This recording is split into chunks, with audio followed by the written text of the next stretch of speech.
नमस्कार, आप सभी लोगों का स्वागत है हमारे खास प्रोग्राम में। प्रिय दर्शकों, आज के इस वीडियो के माध्यम से हम लोग चर्चा करेंगे पाठ संख्या 9 के बारे में। आजीविका निर्णय पर हम लोगों की चर्चा हो रही है। आपने अगर पाठ संख्या 8 तक पढ़ा है तो निश्चित है आपको पाठ समझ में आ रहा होगा और बहुत सारा आनंद आने वाला है, क्योंकि ये फलादेश कर्म स्थान से संबंधित है। कर्म स्थान का फलादेश करते समय किन किन बातों का विशेष रूप से हमको ध्यान करना होता है और कितना कठिन है किसी भी विषय पर हमको सटीक फलादेश करने के लिए हमको क्या क्या देखना होता है। आपने देखा होगा लोगों का प्रश्न मुख से निकलते ही आंसर हाजिर जवाब रहता है। कैसे करते हैं समझ में नहीं आता। आप खुद समझिए कि केवल एक भाव का, एक प्रश्न का जवाब देने के लिए कम से कम 10 से 15 वीडियो बनाना पड़ रहा है। एक भाव का, एक प्रश्न का फलादेश। कर्म कैसा होगा, कर्म होगा, नौकरी होगी या व्यापार होगा, और इसको समझने के लिए कम से कम 15 वीडियो बनेगा। 9वां वीडियो है। इतनी सारी बातों को आप समझ लेंगे तो निश्चित है आप खुद अपने से अपनी पत्रिका को बड़े आसानी से देख सकते हैं और जान सकते हैं कि आपका कैरियर या आपके लिए कौन सा कार्य सही है जिसमें आपको लाभ मिलने वाला है, या आप जो कार्य कर रहे हैं जन्म पत्रिका आपकी वही बता रही है या कुछ और बता रही है। तो हम लोगों की चर्चा पाठ संख्या 8 में शुक्र तक हुई है कि अगर शुक्र कर्म स्थान के कारक हैं तो जातक के कार्य किस किस प्रकार से हो सकते हैं। अब इस वीडियो के माध्यम से हम लोग समझेंगे कि शनि देव अगर कर्म स्थान से 10 कर्म स्थान के कारक बनते हैं तो ऐसे जातक किस प्रकार से, या ऐसा जातक किन किन कार्यों में हो सकता है। तो सबसे पहले नंबर पर शनि देव जो कि कर्म के कारक भी हैं, कारक माने जाते हैं। शनि देव अगर कर्म स्थान के ही कारक बनते हैं तो ऐसे जातक परिश्रम से करने वाला कोई भी कार्य, यानी मेहनत से कार्य करने वाला कोई भी कार्य कर सकता है जिसमें अधिक मेहनत का प्रयोग होता हो। जैसे कि लोहे की फैक्ट्री है, सरिया की फैक्ट्री है, पहाड़ों की तोड़ाई है, कल कारखाना है आदि इत्यादि, जहां पर अधिक मेहनत की जरूरत हो, लेबर की जरूरत हो, लेबर से अधिक लेबर की जरूरत हो, ऐसे कार्य, ऐसे कोई भी कार्य, चाहे वो आपकी फैक्ट्री हो, चाहे आपका कोई भी काम हो, लेकिन उसमें अधिक संघर्ष से किया जाने वाला कोई भी कार्य आपका हो सकता है। मजदूर कल कारखानों से संबंधित, खेती जमीन, खेती आदि से संबंधित, जमीन की सेल परचेज से संबंधित और खरीद बिक्री से संबंधित, पुराने भवन को खरीद करके पुनः निर्माण करके सेल परचेज करने का कार्य, या लोग टेंडर लेते हैं बनाने का, तोड़ने का आदि इत्यादि।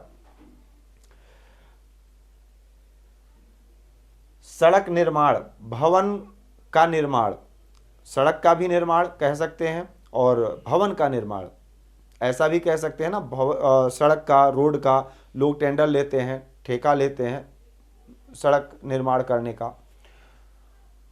और मृतक के प्रबंधक, जो भी, जैसे हॉस्पिटल में आपने देखा होगा कि शवगृह होता है, वहां पर मृतक शरीर से संबंधित जो भी कार्य हैं वो उसके प्रबंधक भी हो सकते हैं, या उस कार्य से संबंधित जितने भी कार्य होते हैं वो कोई भी कार्य कर सकते हैं।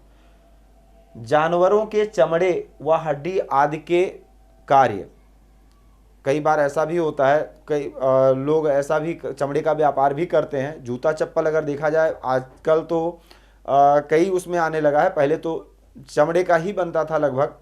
चमड़े का जूता चप्पल आदि इत्यादि, चमड़े से संबंधित किया जाने वाला व्यापार या हड्डी से संबंधित किया जाने वाला व्यापार, जैसे डाई यूरिया आदि इत्यादि अगर देखा जाए तो उसमें भी हड्डी का प्रयोग किया जाता है।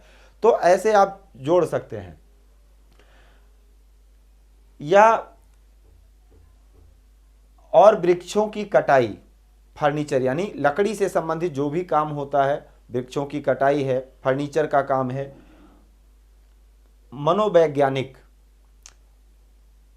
ऐसे जातक मनोवैज्ञानिक भी हो सकते हैं। वह धर्मशास्त्रों में अगर देखा जाए तो जिसकी पत्रिका में गुरु अच्छे होंगे वो जातक मठाधीश होगा, गुरु होगा और अच्छा साधक होगा। लेकिन शनि का अगर प्रभाव हो कर्म स्थान पर या शनि कारक हो तो ऐसे जातक अघोरी होते हैं, तांत्रिक होते हैं। लेबर यूनियन लीडर या नेता आदि कह सकते हैं। तो इतने कार्यों, मतलब संक्षेप में ये लिखा गया है, ये इतने कुछ संक्षेप में कार्य हैं, इसमें आप और जोड़ भी सकते हैं अपने विवेक अनुसार।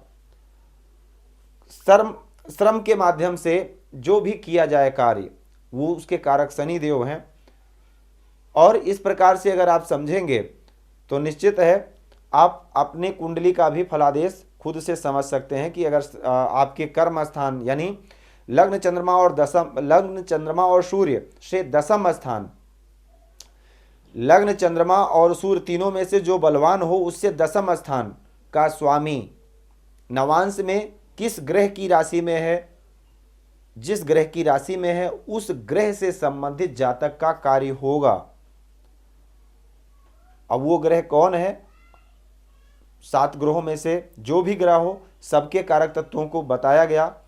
अब अगले पाठ में हम लोग समझेंगे इसके फलादेश को और विस्तार से, कार्य को समझने के लिए और कौन कौन से सूत्रों को लगाया जाएगा कर्म क्षेत्र का फलादेश करते समय, और जो भी सूत्र बाकी हैं उसको अगले वीडियो से हम लोग प्रारंभ करेंगे। तो आज के लिए सिर्फ इतना ही। आप सभी लोगों का बहुत बहुत धन्यवाद।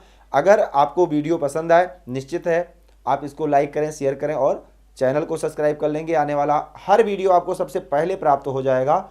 और अगर आपका भी कोई प्रश्न है तो उसके लिए स्क्रीन पर दिए गए नंबर पर संपर्क कर सकते हैं। जय सिया राम, जय श्री कृष्ण। भूमि, भवन, वाहन, धन संपत्ति, शादी, व्यापार एवं संतान आदि से संबंधित समस्याओं से हैं परेशान और चाहते हैं उसका संपूर्ण निदान, तो ज्योतिर्विद अमरीश तिवारी जी से तुरंत संपर्क करें।